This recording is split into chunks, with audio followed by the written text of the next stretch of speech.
parce qu'elle est cool. Question piège. J'en ai aucune idée. Bah, en coaching, là, moi je suis sérieux. Tu peux répéter la question? C'est est-ce que je vais pouvoir aider au mieux mon client?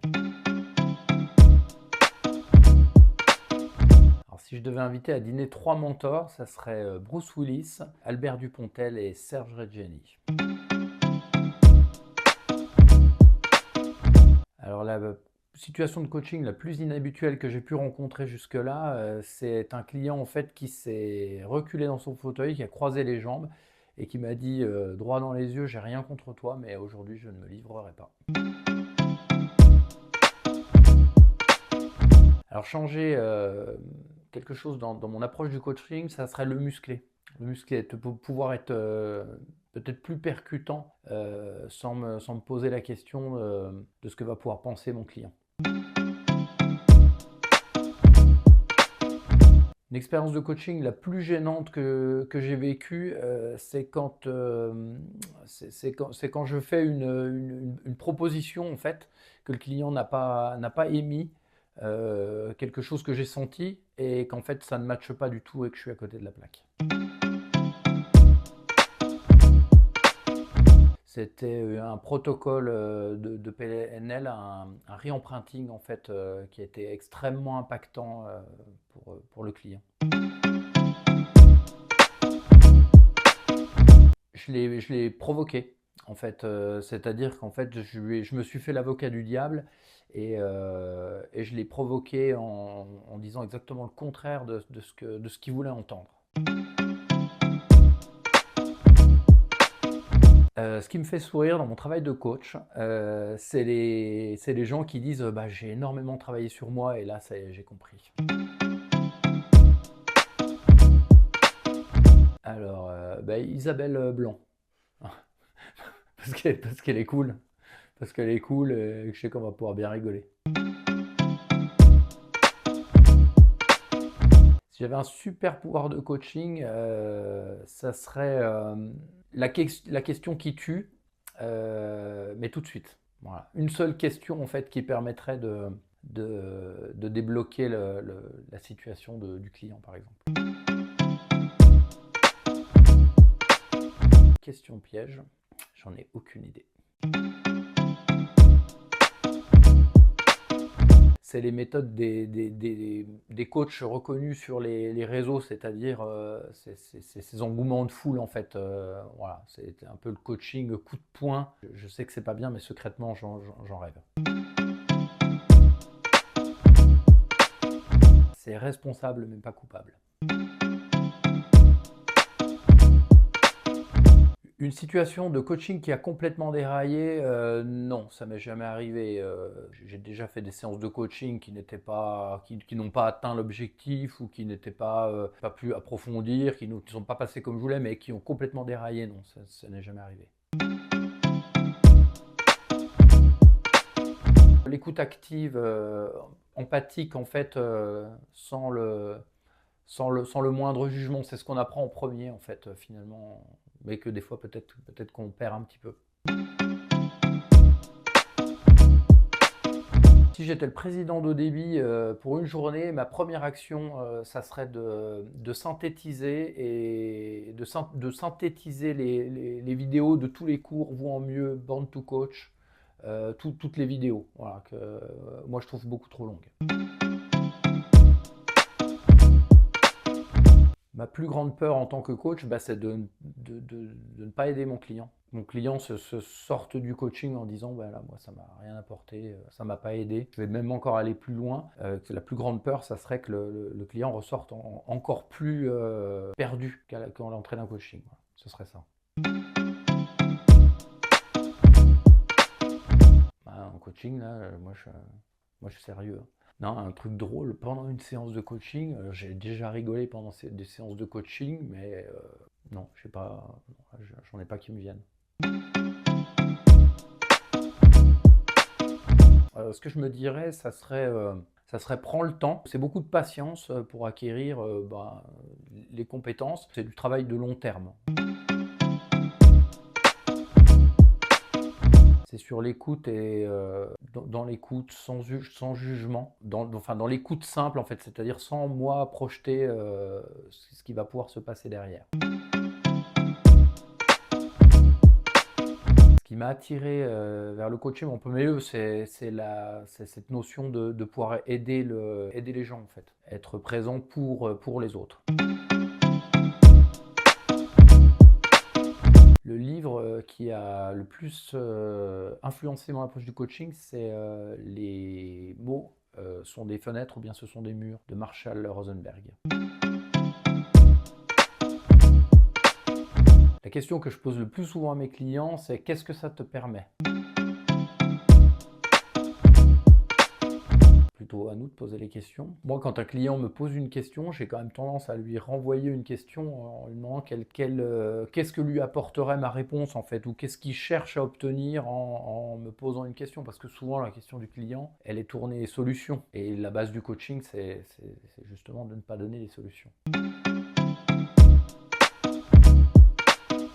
La plus grande transformation que j'ai vue chez un client, c'est une transformation physiologique en fait, où on avait quelqu'un qui était plutôt les épaules basses, le regard au sol, et puis qui d'un seul coup en fait se retrouve torse bombé, le menton plus haut.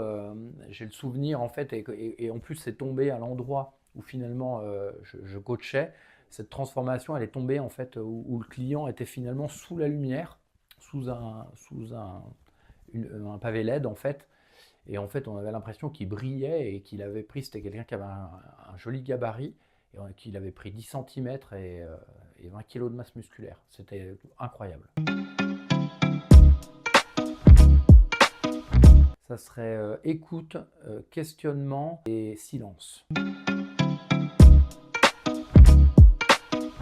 Le plus grand mythe sur le coaching que j'aimerais dissiper, en fait, c'est le nom coaching. En fait, le nom, je trouve que le nom est absolument inadapté. On en parle souvent entre coachs, on parle souvent avec le dirigeant de haut débit. Je trouve que le mot coach est galvaudé, donc s'il y avait quelque chose, ça serait dans le coaching, ça serait de changer ce mot et de trouver un mot qui serait vraiment adapté. L'équilibre entre la vie professionnelle et la vie personnelle en tant que coach, pour moi, c'est pas du tout un problème. Le problème qui se poserait, en fait, ce serait éventuellement des problèmes d'emploi du temps. Passer en mode coach ou finalement des histoires de vie qui peuvent être difficiles. À partir du moment où moi, mon coaching est terminé, je reviens dans ma vie personnelle. C'est pas un problème qui s'est posé, pour moi en tout cas. C'est d'être beaucoup trop confiant et de penser que j'avais des connaissances qui étaient beaucoup trop limitées. Et comment je l'ai surmonté? Je ne l'ai pas encore complètement surmonté, je suis en cours de surmontage. Alors je pense à une jeune fille de 17 ans que j'ai eue en coaching. J'aimerais bien passer une journée en fait dans sa peau parce que elle a des problématiques en fait qui sont tellement éloignées des miennes que j'aimerais bien les vivre pour peut-être, je sais pas, améliorer mon coaching, être encore plus peut-être dans l'écoute. C'était une émotionnelle, née à type 3 et qui avait un focus sur l'image qui était en tout cas pour moi incroyable, et puis un focus également sur la réussite et la compétition. Et c'est tellement éloigné de moi ce que je vis au quotidien que ouais, pourquoi pas passer une journée dans sa peau, ouais. Ça pourrait être constructif. Alors selon moi, ce qui distingue un bon coach d'un grand coach, c'est ce dont on a parlé tout à l'heure sur une question, c'est cette fameuse question qui résumerait toutes les autres, c'est-à-dire que plutôt que de questionner et de tourner en rond, c'est de poser la question en fait où le coaché va bugger et de le faire le plus vite possible en fait. Ce qui a principalement évolué, c'est de moins me faire balader dans les coachings parce que c'était vraiment le cas, c'était énormément le cas au début en fait. C'est-à-dire qu'en fait j'écoutais le contenu et je me faisais énormément balader, ce qui est moins le cas maintenant. Voilà, c'est en cours d'évolution et ça se rapproche toujours finalement des questions là qu'on vient de passer sur effectivement réduire le nombre des questions et le temps des coachings en fait. c'est laisse ton client se débrouiller. Alors, ma routine d'auto-coaching, elle passe surtout, dès que j'ai une problématique, c'est déjà de prendre ma responsabilité. C'est la première chose en fait. L'auto-coaching n'est pas toujours très facile parce que des fois en fait, on ne se pose pas forcément les bonnes questions parce qu'on a la tête dedans.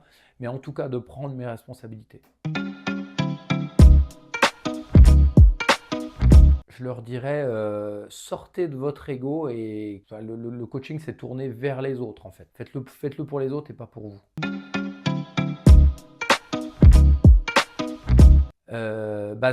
C'est la question qui est hyper percutante et qui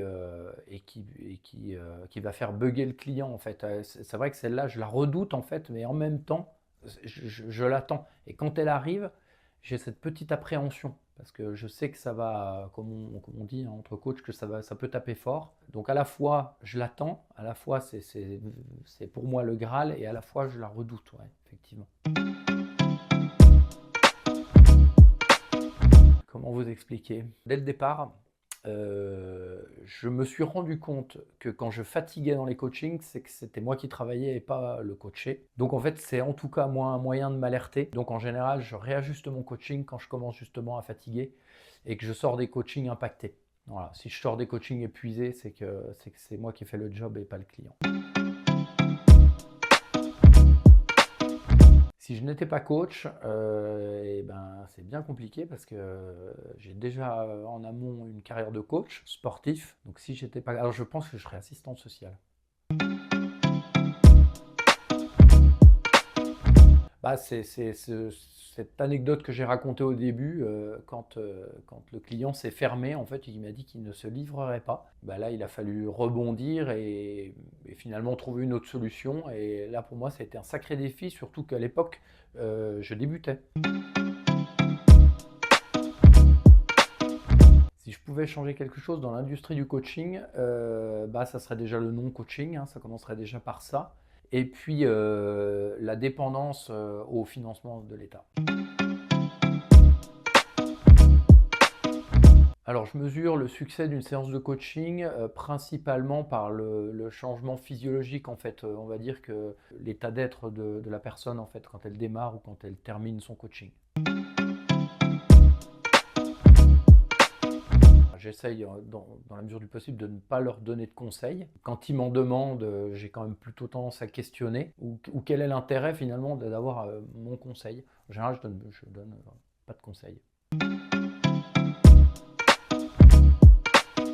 En fait, je ferme mes œillères en fait et puis j'essaye de créer la bulle de coaching avec le coach et ça commence quelques secondes avant ou quelques minutes avant. Et j'essaye de fermer mes écoutilles et puis de me mettre en mode coach. Comment je les gère? Je les écoute, j'essaye de les mettre face à leurs ambivalences, en tout cas prendre leurs responsabilités. Ce qui me motive à coacher, même dans les moments difficiles, c'est la passion du travail bien fait. Je me dis qu'en fait, on apporte quelque chose, on peut être utile, et ça, c'est vraiment un moteur. Alors, si je dois en sortir un, ça serait peut-être bien l'analyse transactionnelle, parce que j'aime beaucoup le passage des différents états du moi, en fait, et c'est pour moi assez facile de l'utiliser dans le coaching pour mettre le client face à ses responsabilités et par exemple à ses ambivalences. J'aime beaucoup l'analyse transactionnelle. Le plus grand malentendu vis-à-vis du coaching qu'ont mes clients et clients de manière générale, c'est le non-coaching qui est complètement galvaudé, qui est très péjoratif. Et puis surtout, ils pensent en fait qu'on est des mentors ou des je ne sais plus, j'ai perdu le mot, mais en fait qu'on va leur donner des conseils et qu'on va leur trouver des solutions. Alors que l'approche du coaching est complètement différente. Pour rester tendance avec les dernières infos du coaching, mon principal outil c'est la lecture et puis surtout de rester dans le microcosme haut débit, voilà, de rester au contact avec des coachs, de parler, de discuter, d'échanger. Alors Alors la chose la plus surprenante que j'ai appris sur moi, c'est que ce que je viens chercher en fait dans le coaching, en fait, c'est finalement c'est ce côté, c'est l'émotion que va dégager le client en fait. C'est vrai que quand un client ressent vraiment des émotions fortes, c'est là que j'ai vraiment l'impression d'avoir fait du bon travail. Si je dois donner un conseil à un nouveau coach, ça serait questionne. Voilà, même si c'est long au début, même si ça prend du temps, questionne, pose des questions et ne donne pas de conseils.